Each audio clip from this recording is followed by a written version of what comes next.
nós te agradecemos por mais este momento juntos.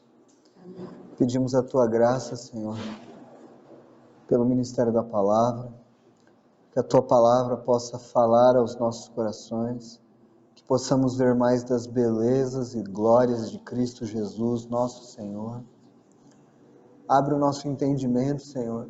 Supera a minha incapacidade de transmissão na tua palavra. Ajuda meus irmãos a compreenderem corretamente a tua palavra. Dá-nos, Senhor, um coração sedento pela tua palavra. Que a nossa mente, o nosso coração estejam inteiramente, neste momento, desejosos, não distantes, mas de todo o nosso coração, Senhor, estarmos aqui para ouvir as tuas palavras. Em nome de Jesus. Amém.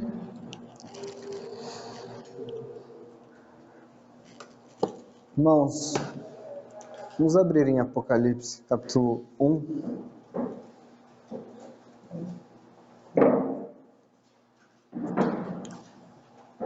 Vou fazer a leitura do capítulo todo, tá? Vamos ler do verso 1 ao verso 20. Apocalipse 1 diz assim: Revelação de Jesus Cristo, que Deus lhe deu para mostrar aos seus servos as coisas que em breve devem acontecer e que ele, enviando por intermédio do seu anjo, notificou ao seu servo João, o qual atestou a palavra de Deus e o testemunho de Jesus Cristo, quanto a tudo o que viu. Bem-aventurados aqueles que leem e aqueles que ouvem as palavras da profecia e guardam as coisas nela escritas, pois o tempo está próximo. João, as 7 igrejas que se encontram na Ásia, graça e paz a vós outros, da parte daquele que é, que era e que há de vir, da parte dos 7 Espíritos que se acham diante do seu trono, e da parte de Jesus Cristo, a fiel testemunha, o primogênito dos mortos e o soberano dos reis da terra, aquele que nos ama e pelo seu sangue nos libertou dos nossos pecados e nos constituiu reino, sacerdotes para o seu Deus e Pai, a ele glória e domínio pelos séculos dos séculos. Amém. Eis que vem com as nuvens, e todo olho o verá, até quantos o traspassaram, e todas as tribos da terra se lamentarão sobre ele. Certamente, amém. Eu sou o Alfa e Ômega, diz o Senhor Deus, aquele que é, que era e que há de vir, o Todo-Poderoso. Eu, João, irmão vosso e companheiro na tribulação, no reino e na paciência em Jesus, achei-me na ilha chamada Patmos, por causa da palavra de Deus e do testemunho de Jesus. Achei-me em espírito no dia do Senhor, e ouvi por detrás de mim grande voz, como de trombeta, dizendo: O que vês, escreve em livro, e manda às 7 igrejas, Éfeso, Esmirna, Pérgamo, Tiatira, Sardes, Filadélfia e Laodiceia. Voltei-me para ver quem falava comigo, e voltado, vi 7 candeeiros de ouro, e no meio dos candeeiros, um semelhante a filho de homem, com vestes talares, e cingido à altura do peito com uma cinta de ouro. A sua cabeça e cabelos eram brancos como alva lã, como neve, os olhos como chama de fogo, os pés semelhantes ao bronze polido, como que refinado numa fornalha, a voz como voz de muitas águas. Tinha na mão direita 7 estrelas, e da boca saía-lhe uma espada afiada de 2 gumes. O seu rosto brilhava como o sol na sua força. Quando o vi, caí a seus pés como morto. Porém, ele pôs sobre mim a mão direita, dizendo: Não temas, eu sou o primeiro e o último, e aquele que vive. Estive morto, mas eis que estou vivo pelos séculos dos séculos, e tenho as chaves da morte e do Hades. Escreve, pois, as coisas que viste, e as que são, e as que hão de acontecer depois destas. Quanto ao mistério das 7 estrelas que viste na minha mão direita, e aos 7 candeeiros de ouro, as 7 estrelas são os anjos das 7 igrejas, e os 7 candeeiros são as 7 igrejas. Bom, irmãos, esta noite nós vamos ficar somente neste capítulo. Eu pedi para que os irmãos lessem capítulo 1, 2 e 3 esta semana de Apocalipse. Na semana passada nós estudamos Mateus 13 e Apocalipse 1, 2 e 3 são uma boa continuidade do estudo de Mateus 13. Alguém pode me perguntar qual a ligação de Mateus 13 com Apocalipse 1, 2 e 3? O que tem a ver uma coisa com a outra? A gente não costuma fazer estudos da palavra pegando de lá para cá como se não tivesse nada a ver uma coisa com a outra. As coisas têm um porquê. Nós estudamos Mateus 13, aquelas 7 parábolas, vimos o desenvolvimento da história enquanto o Senhor estava ausente nesta terra. Nesse exato momento, o Senhor está ausente nesta terra, fisicamente dizendo, né? Ele está sentado à destra da majestade nas alturas neste momento. Há um homem no céu. Mas quando o Senhor deixou este mundo, Ele ressuscitou, passou aqueles dias ensinando a respeito do reino, e depois, lá em Atos 1, Ele foi para os céus, começaram a acontecer coisas que Ele já tinha predito que aconteceria em Mateus 13. Quando naquelas parábolas, principalmente as 3 parábolas que falam do joio e do trigo, a parábola do grão de mostarda e a parábola do fermento, mostram o que aconteceria na ausência do Senhor. Na ausência do Senhor, o reino dos céus seria uma mistura daquilo que é falso e verdadeiro. Nós teríamos joio e trigo. O inimigo colocaria o joio no campo. E eles estariam juntos com o trigo. Então, enquanto houver este mundo, haverá joio e trigo. A segunda parábola, que falava, a terceira, lá em Mateus 13, que falava do grão de mostarda, fala que o reino de Deus é como uma pequena semente de grão de mostarda, que vai crescendo, crescendo, até se tornar uma grande árvore, e as aves do céu se aninham em seus ramos. E nós vimos que isso é como Satanás se infiltrou na igreja, na professa igreja, na cristandade. Nós vimos em Apocalipse 18 que a grande Babilônia, que é essa grande árvore, é dito, caiu a grande Babilônia, aquela morada de demônios, de toda espécie de aves de rapina. Então, aquela semente de mostarda que começa pequena naquela parábola, vai crescendo até se tornar uma grande árvore, falando da cristandade, desta grande casa que se tornou hoje a cristandade. O Senhor Jesus disse que essas coisas aconteceriam, que teriam falsos e verdadeiros. E por último, aquela parábola das 3 medidas de fermento que foram lançadas e levedou tudo, cresceu.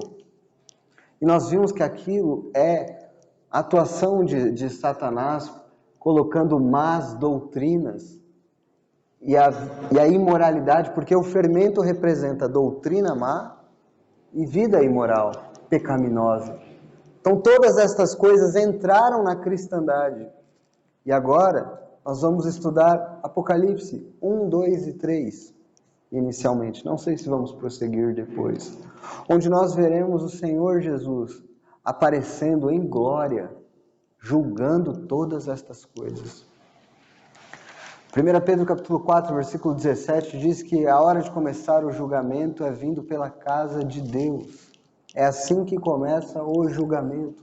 Mas nós sabemos que o juízo para os filhos de Deus é diferente do que o juízo para este mundo. Não há, pois, condenação para os que estão em Cristo Jesus. Então, os cristãos, aqueles que colocaram sua confiança em Jesus, eles estão tranquilos, porque eles sabem que pertencem ao seu Senhor e que Ele assegurou vida eterna, perfeita e segura salvação. Assim como em Mateus 13 nós temos a história do Senhor ausente, o que ia acontecer? Satanás ia se infiltrar, ia ter má doutrina, joio e trigo juntos, todas estas coisas nós vamos ver aqui em Apocalipse que o Senhor, por exemplo, começa na visão de João no meio dos 7 candeeiros. E quando nós chegamos a Laodiceia, ele está do lado de fora batendo na porta. Ele começa no meio e está do lado de fora. Nós vemos aqui também que a primeira igreja, Éfeso, começa perdendo o amor. Tenho contra ti que abandonaste o teu primeiro amor. A última igreja diz, nada tenho falta, e o Senhor está a ponto de vomitá-la da sua boca. Então nós vemos aqui, o que em Mateus 13, nós vemos toda esta derrocada, toda essa mistura e a ação de Satanás, nós vemos principalmente em Apocalipse 2 e 3, falando tanto do fracasso do testemunho da igreja e quais são os remédios que o Senhor vai utilizar para corrigir o fracasso da igreja. Muitas palavras e chamados ao arrependimento que ele dá a cada uma das igrejas. Mas hoje é uma reunião introdutória em que nós não vamos entrar nos capítulos 2 e 3, que é quando as exortações são mais diretas para nós, ali falando da igreja. Mas nós precisamos entender o livro primeiro. Eu coloquei 4 perguntas aí na lousa que vão nortear o estudo deste capítulo 1. Nós vamos encontrar estas respostas todas no capítulo 1. Por que estudar Apocalipse? Como entender este livro? Como Jesus se revela neste livro? E a última pergunta é, devemos ter medo deste livro? Muitos têm medo do livro de Apocalipse. A primeira pergunta, por que estudar Apocalipse? Nós vemos a resposta no capítulo 1, dos versículos 1 a 3. O tema da mensagem está aí na lousa, é revelação de Jesus Cristo. Veja o capítulo 1, versículo 1 diz, revelação de Jesus Cristo, que Deus lhe deu para mostrar aos seus servos as coisas que em breve devem acontecer. E o versículo 3, bem-aventurados aqueles que leem, aqueles que ouvem e guardam as coisas nela escritas, pois o tempo está próximo. Então, por que estudar Apocalipse? Que é importante isso? Muitas vezes eu mesmo, e eu sei que é comum se dizer, o Apocalipse é um livro muito difícil, estudá-lo é meio que perda de tempo, porque ninguém entende de nada. Então é um livro muito difícil, não estudo isso não. E muitos crentes, nas suas leituras, às vezes deixam de lado mesmo a leitura do Apocalipse, que falam, é muito difícil. Muitos até falam o seguinte, olha, eu não consigo entender, então eu não vou ler, e para mim não importa muito se é antes ou depois da tribulação. Para mim não importa, eu estou com Jesus, falam isso. E parece bonito isso, parece espiritual até esse linguajar. Mas é contrário, mostra, na verdade, uma falta de interesse nosso pelas coisas do Senhor. E o Senhor diz que há uma felicidade, uma bem-aventurança, simplesmente pelo fato de ler, ouvir e guardar. É interessante que a palavra entender não aparece aqui neste versículo 3, mas ler, ouvir e guardar aparece. Claro que entender é importante, mas eu posso afirmar que nenhum homem entendeu completamente cada minúcia deste livro. Nenhum. Claro, mas nós podemos ter um bom entendimento deste livro. E é o que nós vamos tentar fazer ao estudar. Mas nenhum homem entendeu. E o crente, ele pode se beneficiar mesmo que ele não entenda o que é aquele chifre, o que representa aquela cor. São muitos símbolos neste livro. Difíceis às vezes. Mas há uma felicidade dada àquele que lê, àquele que ouve e àquele que guarda as palavras deste livro. Há uma passagem nos evangelhos em que Jesus estava no templo ensinando, e aí Maria, preocupada porque havia perdido ele, e ele disse, mas você não sabia que devia estar na casa do meu pai? E é dito ali, Maria guardava todas aquelas coisas em seu coração. Ali, possivelmente, Maria não estava entendendo tudo o que estava acontecendo completamente, mas ela guardava todas aquelas coisas no coração dela. Então, estudar o livro do Apocalipse, desejar entendê-lo, mesmo que nós não entendamos todas as minúcias, já tem uma bem-aventurança. Só por ler, você já é bem-aventurado. Por ouvir, você é bem-aventurado. Por guardar, você é bem-aventurado. Então, este é o porquê. Veja, no final deste livro, em Apocalipse 22, versículos 6 e 7 é dito: Disse-me ainda, estas palavras são fiéis e verdadeiras. O Senhor, o Deus dos espíritos dos profetas, enviou o seu anjo para mostrar aos seus servos as coisas que em breve devem acontecer. Eis que venho sem demora. Bem-aventurado, mais uma vez repete, aquele que guarda as palavras da profecia deste livro. Veja o versículo 16. Eu, Jesus, enviei o meu anjo para vos testificar estas coisas às igrejas. Eu sou a raiz e a geração de Davi, a brilhante estrela da manhã. Jesus enviou o seu anjo para testificar essas coisas às igrejas. Ele quer que a sua igreja saiba dessas coisas. Jesus deseja. Esta é a revelação de Jesus Cristo. Ele deseja. E o que é a revelação de Jesus Cristo? É algo misterioso? Não. Algo que é revelado é algo que se torna claro, que se mostra. Então ele deseja mostrar o que vai acontecer. É claro que algumas formas de interpretar este livro acabaram com tudo. Fizeram uma bagunça. Mas existe uma forma de se ler este livro, tendo um bom esboço dele, em que você entende as coisas.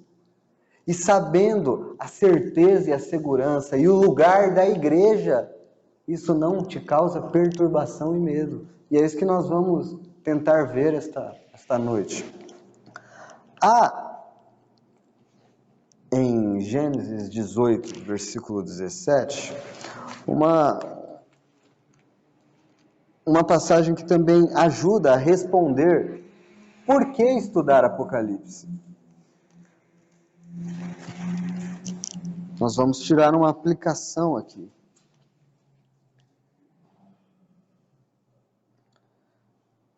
Veja. Vamos ler do 16. Aqui Deus anuncia a Abraão que ele vai destruir Sodoma e Gomorra. Tendo se levantado dali, versículo 16 do capítulo 18 de Gênesis, tendo se levantado dali aqueles homens, olharam para Sodoma e Abraão ia com eles para os encaminhar. Disse o Senhor: ocultarei a Abraão o que estou para fazer? Visto que Abraão certamente virá a ser uma grande e poderosa nação, e nele serão benditas todas as nações da terra. Veja bem, Abraão foi chamado de o amigo de Deus. Abraão morava em Sodoma e Gomorra? Abraão estaria em Sodoma e Gomorra quando o juízo desceria? Mas Deus falou: eu vou ocultar de Abraão o que eu estou para fazer? Deus queria revelar para Abraão o que ele iria fazer. Apocalipse, a igreja aparece muito pouco em Apocalipse, porque o centro, como de toda a Bíblia, quem é o centro do livro de Apocalipse? Jesus. Revelação de Jesus Cristo. Ele é o centro. E ele aparece ali em Apocalipse, exercendo o seu juízo primeiramente sobre a igreja, mas num caráter diferente, não num caráter punitivo, condenatório para a igreja, não é assim que ele aparece. E num caráter condenatório para o mundo, julgando o mundo. É assim que ele aparece no livro de Apocalipse. Mas aqui é dito: ocultarei. Então por que eu estudo este livro? Porque Deus quer mostrar o que vai acontecer. Porque Deus quer que nós vejamos a glória de Cristo em Apocalipse. Quer ver o soberano dos reis da terra estabelecendo o seu reino. E é isso que ele faz em Apocalipse. Ele julgando as nações. É isso que ele faz em Apocalipse. Deus quer né? Eu comentei em uma das reuniões atrás aí, imagina que você vai na casa de alguém que está construindo aquela casa e aquela pessoa começa a mostrar, ó, aqui vai ser o quarto, aqui vai ser a cozinha, aqui eu vou colocar tal coisa, e aí você fala, não, mas eu não vou morar aqui, eu não quero saber. Você seria muito deselegante com essa pessoa.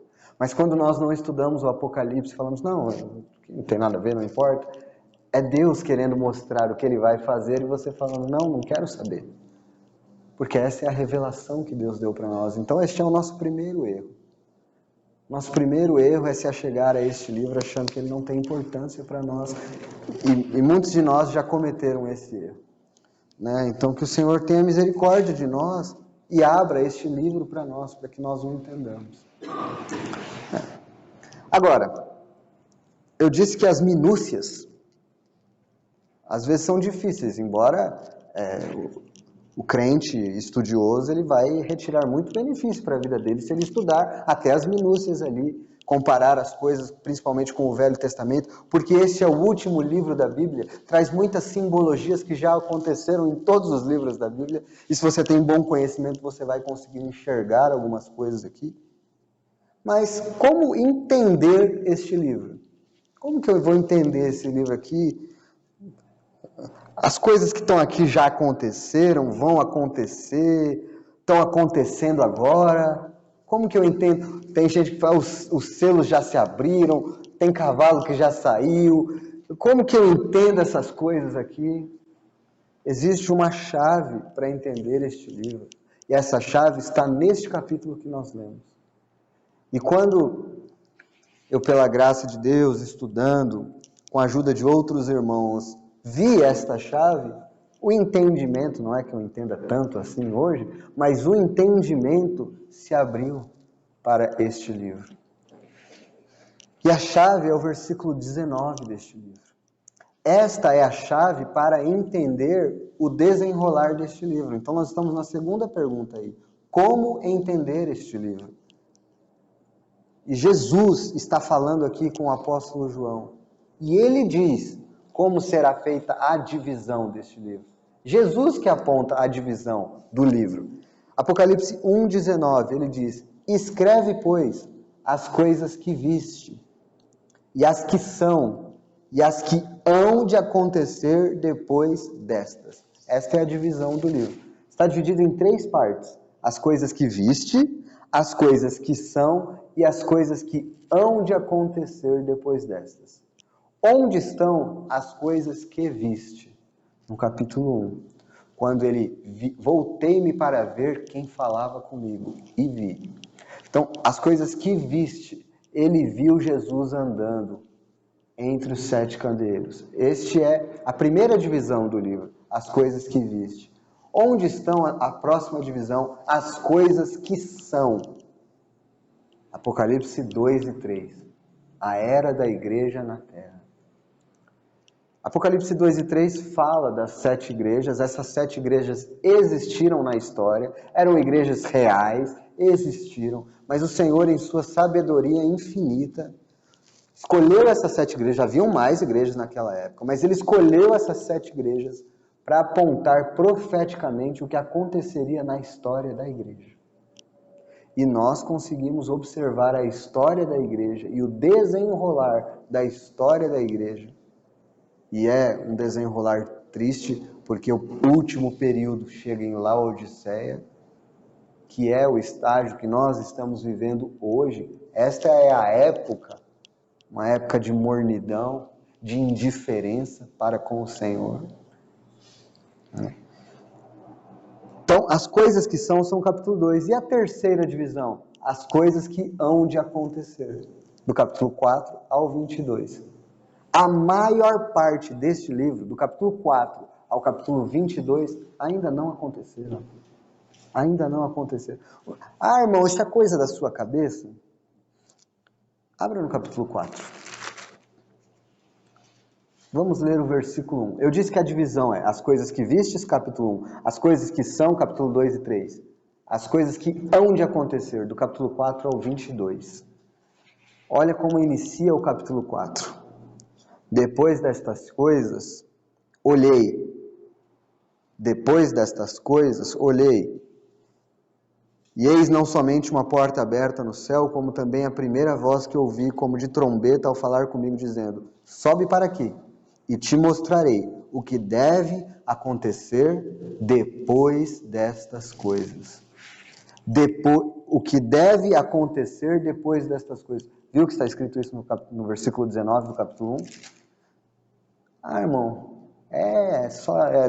irmão, assim que estuda a Bíblia, não tem outro jeito de estudar a Bíblia, você tem que ver o que está escrito, comparar o que está escrito, ver o que o Espírito Santo deixou para nós entendermos. Então ele disse, a divisão autorizada pelo próprio Jesus e pelo Espírito Santo é essa: as coisas que viste, as coisas que são e as coisas que hão de acontecer.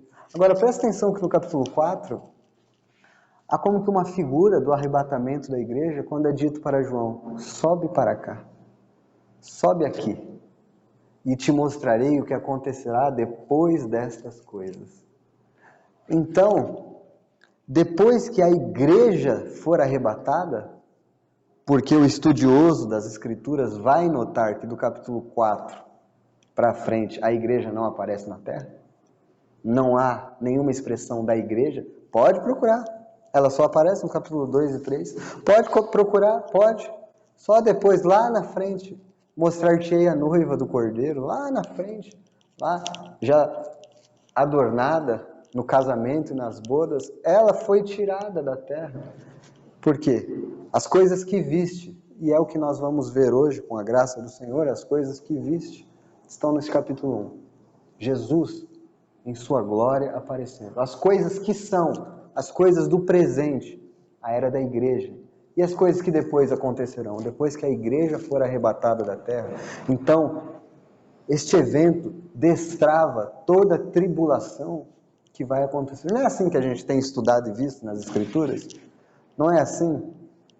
O Senhor não prometeu nos livrar da ira vindoura?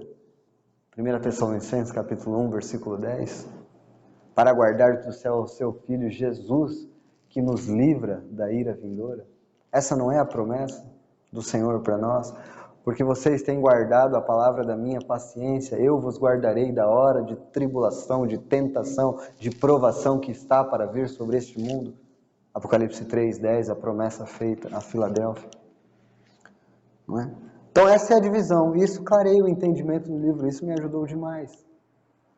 Assim, muitos servos de Deus piedosos têm dividido este livro. Então, este livro, dizendo assim, é um livro futurista. Quer dizer o seguinte, a maior parte não aconteceu, vai acontecer no futuro. E o Senhor quer que nós conheçamos estas coisas, para que nós vejamos a sua glória, o seu juízo sobre este mundo. E nós caminhamos então para a terceira pergunta. Como Jesus se revela neste livro? Como Jesus se revela neste livro? Qual é o caráter que Jesus aparece? E é muito interessante notar isso. Jesus se revela neste livro em glória, exercendo juízo. Vou repetir. Jesus se revela neste livro em glória, exercendo juízo. Irmão, que essa definição me mostra alguma coisa? Deixa eu te tentar mostrar algo. Filipenses capítulo 2 diz que ele abriu mão da sua glória. Ele se fez servo. Ele foi obediente, ele se humilhou, se esvaziou. Na sua primeira vinda, como era o caráter de Jesus aqui? Ele veio em estado de humilhação. Aqui ele veio em estado de humilhação. Ele abriu mão da sua glória e aqui veio. Na sua conversa com Nicodemos, ele disse: o Filho do Homem não veio porque Deus enviou o seu Filho ao mundo não para julgar, mas para salvar o mundo. Não é isso que Jesus disse para Nicodemos? Não é assim que ele aparece em Apocalipse. Agora ele não vem para salvar, ele vem para julgar. Por isso o Apocalipse não pode ser retirado da Bíblia. As coisas não fariam sentido. Agora, este é o momento de ver em que caráter ele aparece. Lá, ele foi cuspido, esbofeteado, maltratado, agora ele aparecerá em glória. Ele veio como um cordeiro, agora como um leão. Ele era o homem de dores, Isaías 53, né? Desprezado, agora não mais. Glorioso, vitorioso, assim ele aparecerá. É esse Jesus, esse é o caráter de Cristo revelado em Apocalipse. Alguns dizem, mas o Deus do Velho Testamento é um Deus mau, o Deus do Novo Testamento é um Deus bonzinho. Não é o mesmo, mas leia Apocalipse e você verá que é o mesmo. Glorioso, vitorioso e firme, inflexível em seus juízos. Este é o Jesus que se revela no Apocalipse. Então, acho que os irmãos entenderam a diferença da sua primeira vinda com isso que nós estamos vendo aqui no Apocalipse. E isso é importante ver, que Jesus nós estamos vendo aqui. O João, que se reclinava sobre o seu peito, ao ver esse Senhor glorificado, ele caiu como morto. É outro. Ele está tendo uma visão de... É o mesmo Jesus, mas agora em outro caráter. Não humilhado, exaltado, em glória. Bom, agora então nós podemos ler do versículo 9 ao versículo 20 para responder esta terceira pergunta. Né? Como Jesus se revela neste livro? Ele se revela em glória para julgar o mundo, em juízo. Eu, João, irmão vosso e companheiro na tribulação, no reino e na perseverança ou paciência em Jesus, achei-me na ilha chamada Patmos por causa da palavra de Deus e do testemunho de Jesus. Achei-me em espírito no dia do Senhor. Aqui o dia do Senhor referindo-se ao domingo, primeiro dia da semana. E ouvi por detrás de mim grande voz, como de trombeta, dizendo, o que vês escreve em livro, e manda 7 igrejas, Éfeso, Esmirna, Pérgamo, Tiatira, Sardes, Filadélfia e Laodiceia. Então ele ouviu isso, só que ele estava olhando numa direção e ele ouviu a voz como por detrás dele.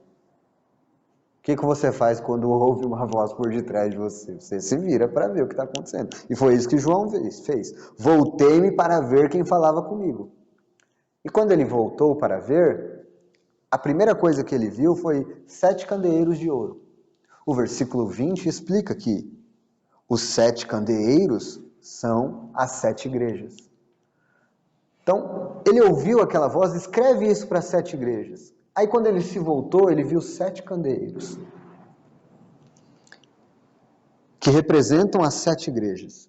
E o número 7, né, fala de completude, de perfeição. Né?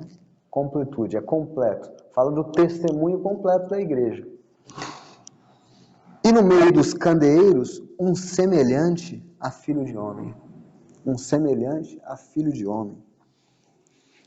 E aí, é a primeira expressão que já mostra que Jesus está aqui num caráter diferente, um caráter de juízo. Nós vemos isso no Evangelho de João 5:27.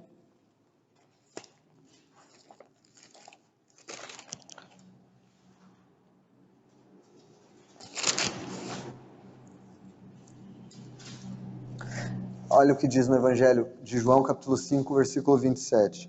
E lhe deu autoridade para julgar, porque é o Filho do Homem. Tá vendo? Então ele viu um semelhante a Filho do Homem entre os 7 candeeiros. Neste aspecto de juízo, para julgar. Com vestes talares e cingido à altura do peito com uma cinta de ouro. O que João está vendo agora não é mais o Senhor, como ele viu lá no capítulo 13 de seu Evangelho, cingindo-se com a sua veste até em cima como um servo, lavando os pés. Ele está vendo Jesus com umas vestes talares até o chão, como uma beca de juiz. É assim que ele está vendo. Não mais como aquele que veio para servir, mas agora está vendo como para julgar, vestes talares. E ele viu uma cinta, à altura do peito, uma cinta de ouro. Vamos abrir nossas Bíblias em Isaías 11, 5.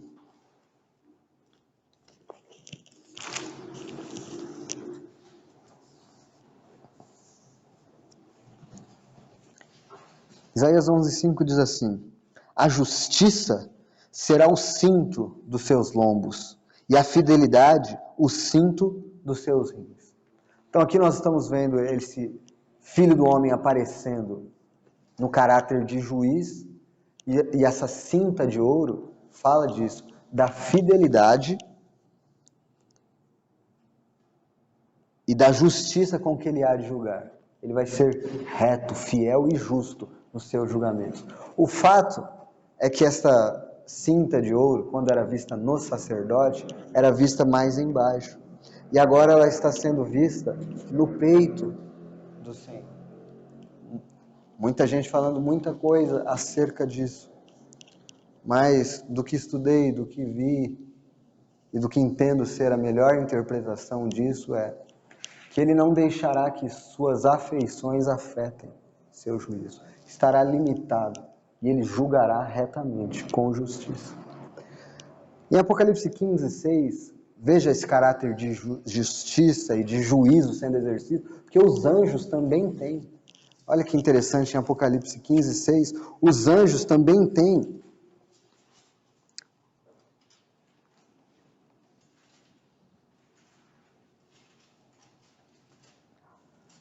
Apocalipse 15:6, quando os anjos estão ali para exercer e executar juízo, é dito: e os 7 anjos que tinham os 7 flagelos saíram do santuário vestidos de linho puro e resplandecente e cingidos ao peito com cintas de ouro, executando o juízo. Então, a mesma coisa eles tinham.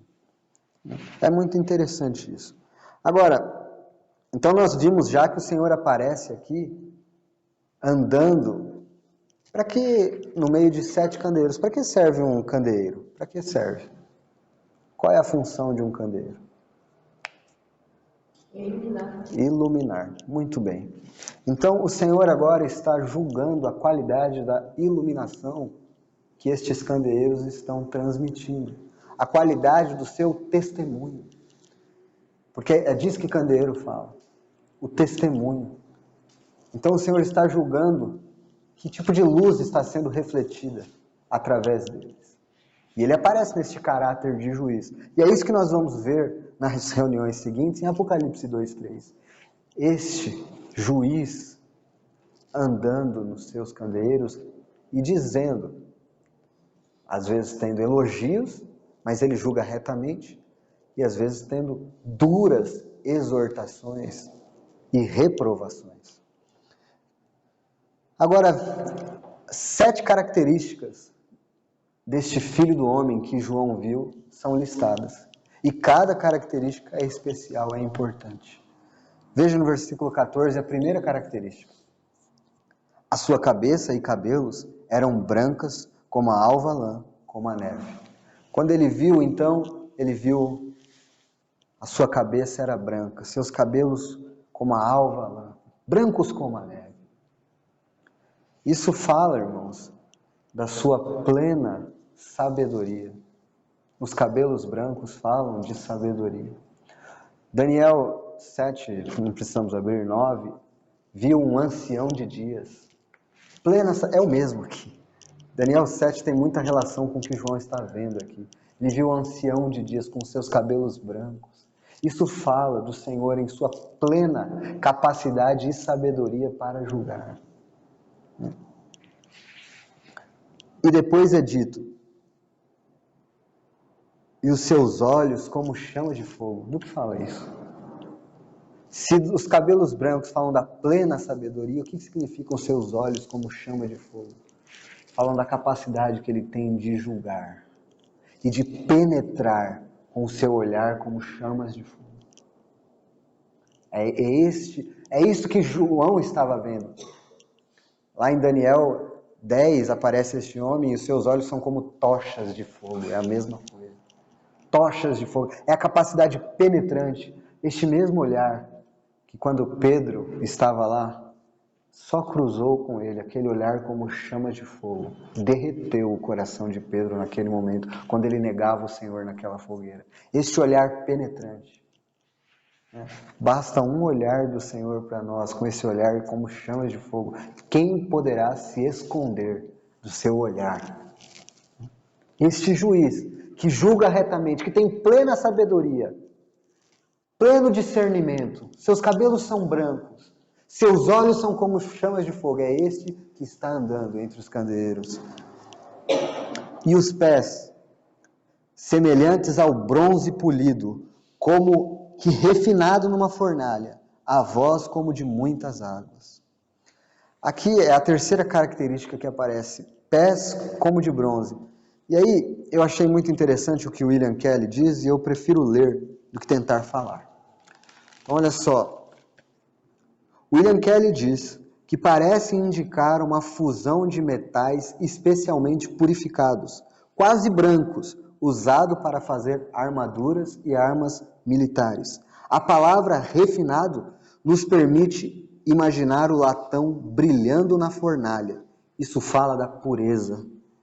Estes são os pés que ficaram cansados na viagem através de Samaria, que foram lavados pelas lágrimas de uma pecadora e feridos na cruz.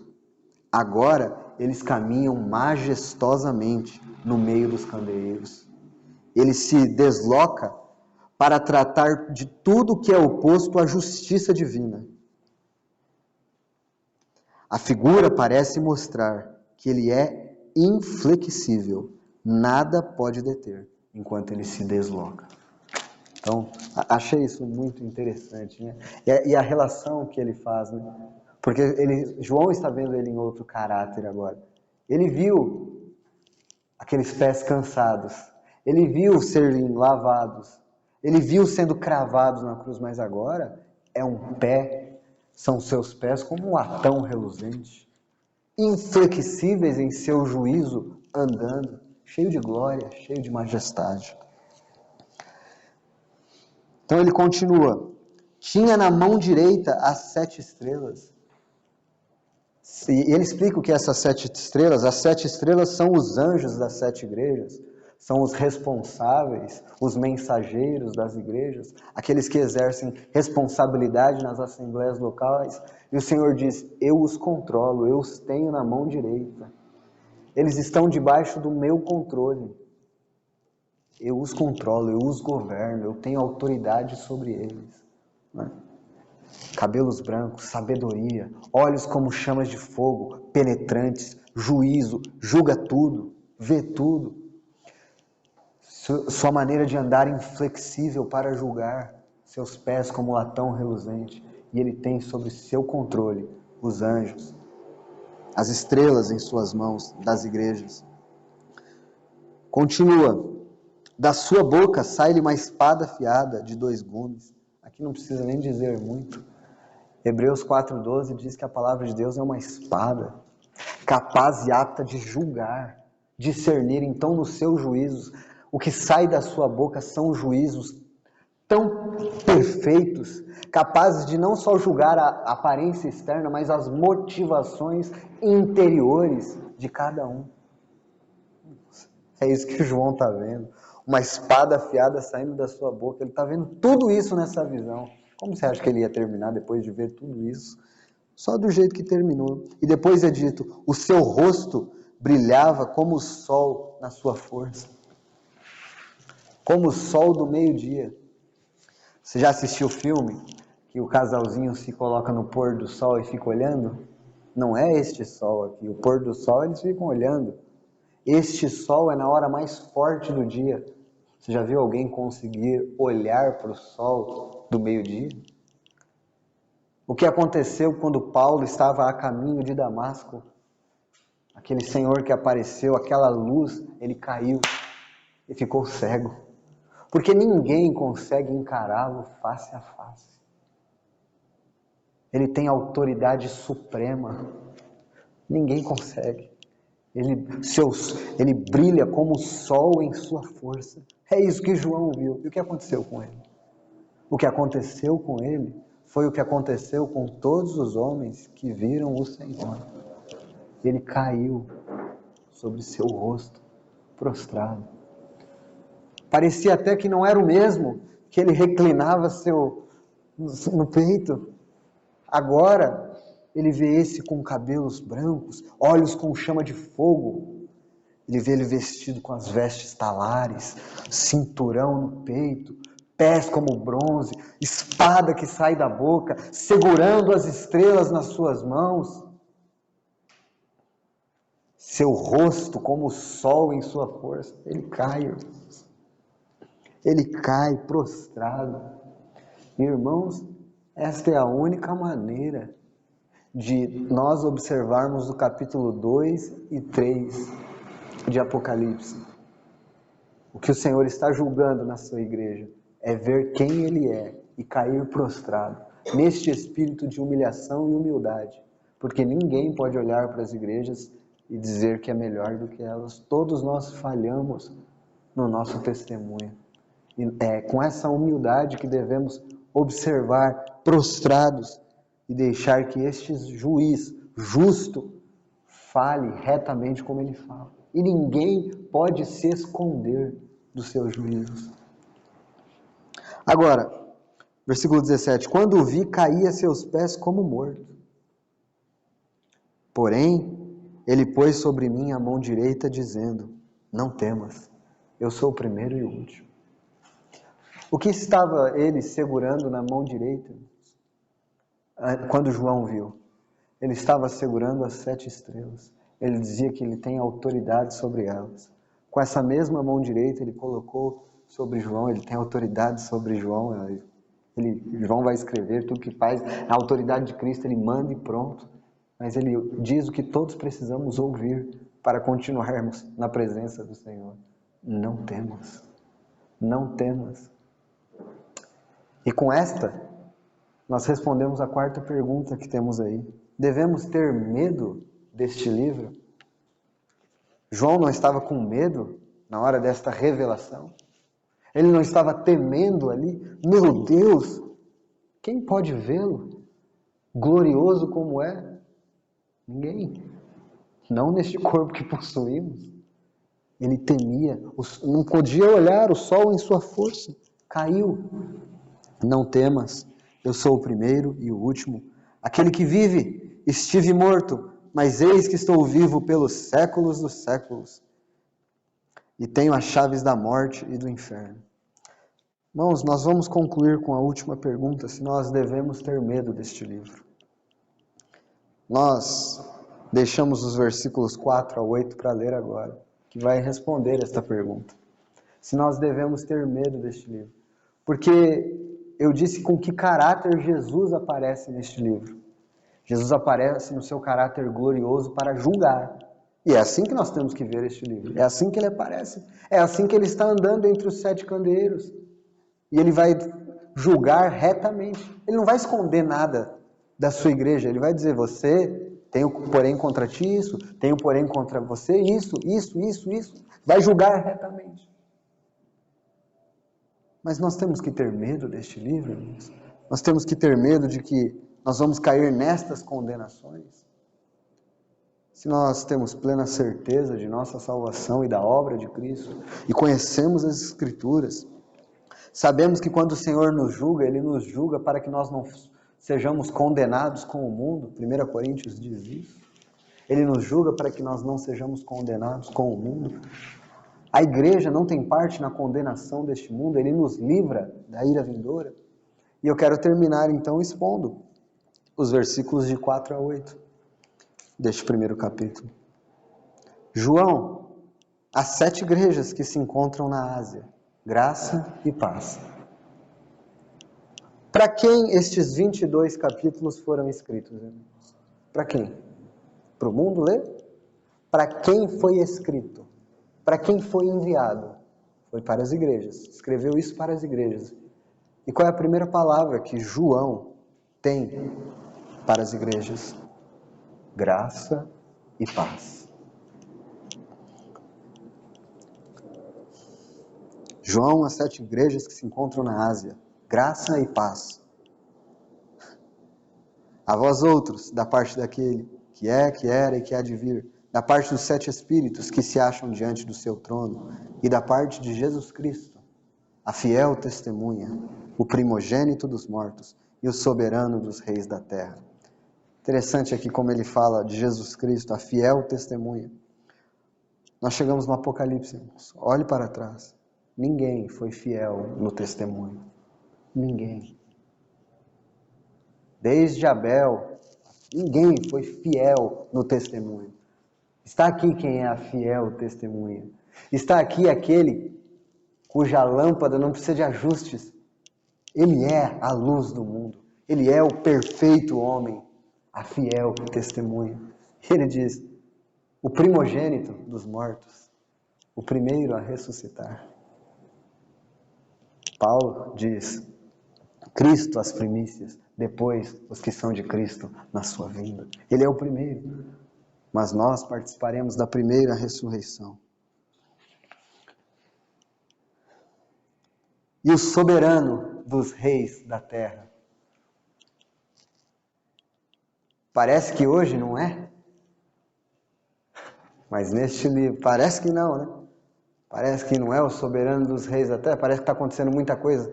Os olhos não espirituais vão olhar e dizer, parece que ele não está no controle de nada, não está governando nada. Ele está no controle, está deixando as coisas como são. Mas neste livro, ele se mostra derrubando os reis da terra. Os reinos deste mundo passaram e vieram a ser do Senhor e do seu Cristo. Ele vai estabelecer seu reino, soberano dos reis da terra. Mas olha, aqui está o que responde a pergunta. Devemos ter medo deste livro? Agora, respondendo. É dito, aquele que nos ama e pelo seu sangue nos libertou dos nossos pecados e nos constituiu reino, sacerdotes para o seu Deus o Pai. A ele glória e domínio pelos séculos dos séculos. Amém. Quem é Cristo? Este glorioso que virá para julgar. Ele é aquele que nos ama. Qual é a porção da igreja? O juízo do mundo ou o amor do noivo? O amor do noivo. Aquele que nos ama. Aquele que nos ama, este verbo está em que tempo? Contínuo. Aquele que nos ama continuamente. Mas o próximo verbo que aparece está em que tempo? E pelo seu sangue nos libertou dos nossos pecados. Ele nos ama continuamente e nos libertou no passado. Sua obra já foi concluída dos nossos pecados. Continuamente nos ama, mas os nossos pecados já foram tratados lá na cruz. Está consumado. E nos constituiu. O que é a igreja? Um reino de sacerdotes para o seu Deus e Pai. A ele glória e domínio pelos séculos dos séculos. Amém. Irmãos, quando foi que Cristo nos amou? Quando foi que Cristo nos amou? Ah, foi na cruz. Não, irmão, olha um pouco mais para trás. Ah, foi quando ele abriu mão da sua glória e veio a este mundo. Não, irmão, olha um pouco mais para trás. Antes da fundação do mundo. Ele nos escolheu para sermos dele, amados em Cristo Jesus. Essa é a porção da igreja. Essa é a noiva de Cristo e ninguém pode roubar esta esperança da noiva. Ela é amada antes da eternidade. Ele libertou dos pecados. Medo? Medo? Não. Nós estamos aguardando dos céus o seu Filho que nos livra da ira vindoura. Nada temos a ver com as taças, os flagelos, os selos, as trombetas, nada temos a ver com isso. Aqui é dito, eis que vem com as nuvens, e todo olho o verá. Aqui, quando ele vier nas nuvens e todo olho o verá, sua igreja vem junto. É sua vinda com os santos, não para os seus santos, Para os seus santos, ele vem no arrebatamento, para o encontro do Senhor nos ares. Aqui ele vem com os seus santos. A noiva foi arrebatada e volta com ele. Todo olho o verá. Isso fala de todo mundo, todo olho. Até quantos os traspassaram? Quem foram estes? Os judeus. Eles o verão. Até quantos os trapassaram? E todas as tribos da terra se lamentarão sobre ele. Irmãos, nós estaremos lamentando. É lamento a vinda do Senhor para nós? Não, irmãos. É júbilo, regozijo. Aqui nós já estaremos vindo com as recompensas dadas em seu tribunal, se as tivermos ou não. Mas participando das bodas, adornados como noiva. Eu sou o Alfa e o Ômega, diz o Senhor Deus, aquele que é, que era e que há de vir, o Todo-Poderoso. Irmãos, este é o resumo do primeiro capítulo. E o que eu quis mostrar aqui, devagarzinho, indo, é em que caráter Jesus aparece. Jesus aparece como um juiz neste livro, glorioso, estabelecendo seus juízos. E o juízo começa pela casa de Deus. E nós vamos ver isso em Apocalipse 2 e 3. Mas em outro caráter, não é um caráter condenatório para os seus. Os seus não entram em condenação. Então, nós não precisamos ter medo deste livro. Ai, acontece muita coisa ruim. Uma vez, conta-se uma história de que um senhorzinho muito humilde, ele nunca falava nas reuniões, nada. Você vê, era até simples no seu falar, parecia que não entendia muita coisa. E ele estava lendo o livro de Apocalipse. E perguntaram, mas você entende o que você está lendo? Ele falou, entendo. Jesus vence. Então ele entendeu o livro, porque fala de Cristo vitorioso, glorioso, triunfante e do amor que ele tem por sua noiva. Ao poupá-la destas coisas, aquele que nos ama e nos libertou dos nossos pecados. Mas, na semana que vem, com a ajuda do Senhor, nós vamos entrar na primeira igreja, Éfeso. E nós vamos ver o que o Senhor tem a dizer a esta igreja. E aí é que nós precisamos... Hoje nós vimos em que caráter, vimos uma introdução do livro, como entender este livro, mas aí nós vamos precisar estar como João, com os nossos rostos no chão, ouvindo as reprovações que o Senhor tem, e é o remédio para que a lâmpada do testemunho se mantenha acesa. Que o Senhor nos ajude a honrá-lo nesses dias em que o fracasso é notório e nós somos participantes deste fracasso. Temos que nos humilhar diante do Senhor. Mas Ele virá com a sua espivitadeira, como Arão fazia no candelabro lá no Velho Testamento, para manter o fogo aceso. Assim o Senhor utiliza estas cartas ainda hoje para falar à sua igreja. Que o Senhor tenha misericórdia de nós, tenhamos tido uma boa visão panorâmica do que este livro vai tratar e nos abençoe. Senhor, nós te agradecemos por tua palavra. Pedimos ao Senhor que possa nos falar ao coração, ter nos falado ao coração nesta tua palavra. Nós sabemos quão glorioso tu és, Senhor.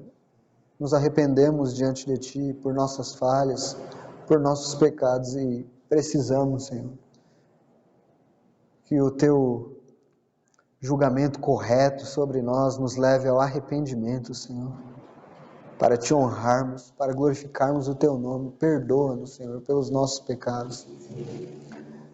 Aumenta a nossa apreciação de quem tu és, Senhor, para que possamos te louvar, te adorar, em nome de Jesus, Senhor.